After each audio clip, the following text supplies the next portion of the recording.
Here's how I got this cute gel gradient nail look. Using a nail art mixing palette, apply the gel polish in the order you would like.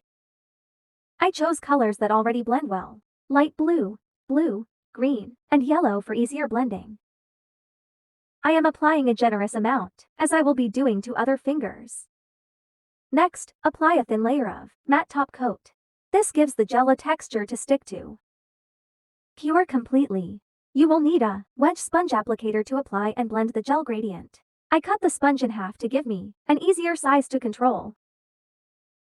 Load up the sponge with product. Blot off the excess on the surface. Use tweezers for better control. Dab, dab, dab. Work the sponge across the nail until you are satisfied with the initial base layer. Clean the gel product off your skin well before curing. Cure. Apply another layer. I only applied 2 layers as I wanted a more jelly see-through look.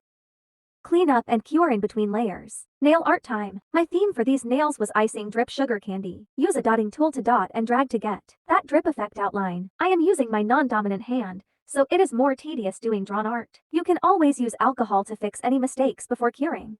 Cure completely. Protect your gradient and nail design by applying a thin layer of top coat as we will be applying a Tamagotchi charm and stones. Cure completely.